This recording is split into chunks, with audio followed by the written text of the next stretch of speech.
भैयू महाराज आत्महत्या मामले में महाराज के ड्राइवर कैलाश पाटिल से आरोपी पक्ष के वकील आशीष चौरे और धर्मेंद्र गुर्जर ने घटना के समय दिए गए बयानों पर सवाल किए, जिसमें महाराज के ड्राइवर कैलाश पाटिल ने कई खुलासे किए। ड्राइवर कैलाश पाटिल ने बताया कि महाराज की दूसरी पत्नी डॉक्टर आयुषी ने भैयू महाराज की कार में GPS ट्रैकिंग सिस्टम लगवा रखा था, जिसका कंट्रोल उसके मोबाइल में था।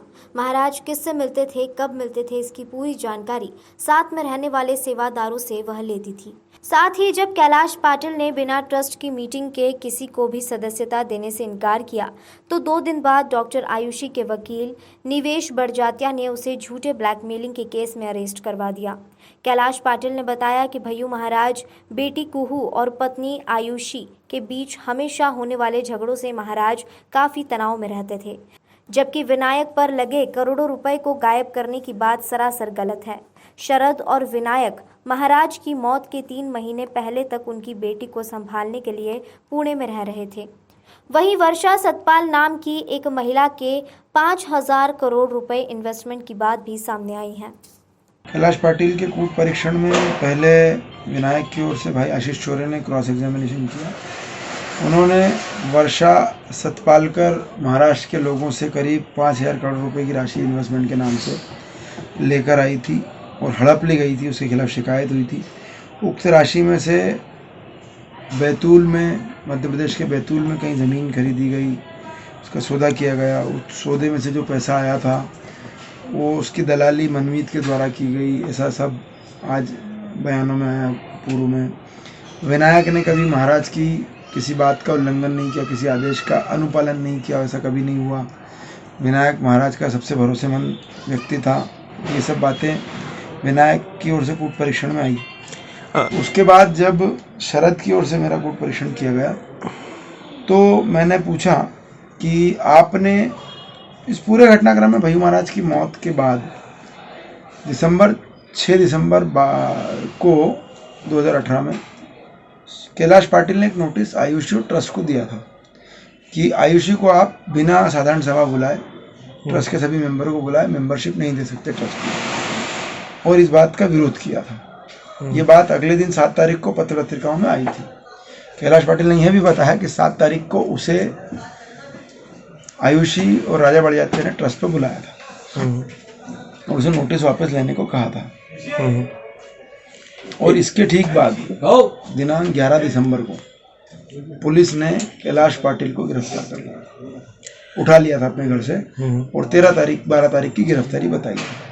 ये बात कैलाश पाटिल ने आज स्वीकार की और यह भी बताया कि मुझे इस झूठे प्रकरण में फंसा दिया। कोई ब्लैकमेलिंग वगैरह इस तरीके की बातें कि उसके खिलाफ ब्लैकमेलिंग का आरोप लगाया था, जिसको लेकर उसने बताया। कैलाश पर यह आरोप लगा था कि उसने निवेश राजा बड़जात्या को, वकील को धमकी दी थी कि आपको ब्लैकमेलिंग करते हैं या इस प्रकार की ब्लैकमेलिंग की फ़ोन पे धमकी मिली थी। परंतु जब मैंने उससे पूछा क्रॉस एग्जामिनेशन कैलाश पाटिल से कि आपके द्वारा निवेश और राजा बड़जात्या वकील साहब को कोई धमकी दी गई थी ब्लैकमेलिंग के संबंध में, कोई फ़ोन कॉल किया गया था, तो उसने साफ मना कर दिया कि मेरे द्वारा कभी कोई फ़ोन कॉल नहीं किया गया था।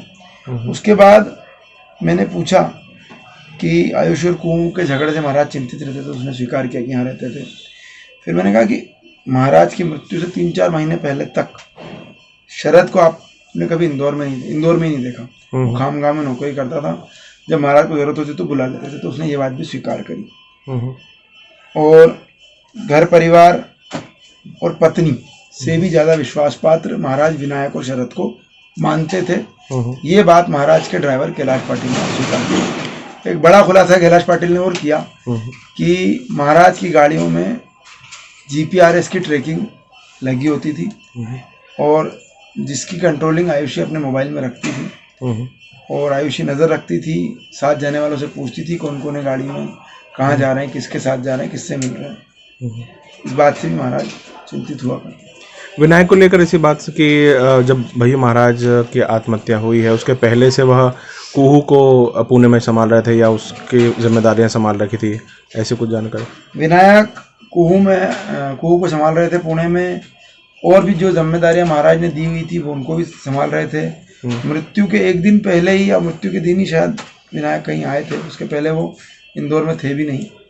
ये बात भी रिकॉर्ड किया। अभी फिलहाल क्या इस पूरे मामले में राज्य शासन 15 तारीख को क्रॉस एग्जामिनेशन होना है शेखर शर्मा का, और आज शाम होते होते जब अभियोजन की बारी आई कैलाश पाटिल से फिर से पूछने की, क्योंकि मैंने ये दस्तावेज रिकॉर्ड पर लाए थे कैलाश पाटिल के संबंध में, तो अभियोजन ने न्यायालय से कहा कि हमें एक आवेदन देना है कि जो पुराना कैलाश पाटिल का जो मामला है उस पूरे मामले को इस न्यायालय में लाया जाए, उसके बाद मैं क्रॉस एग्जामिनेशन करूँ।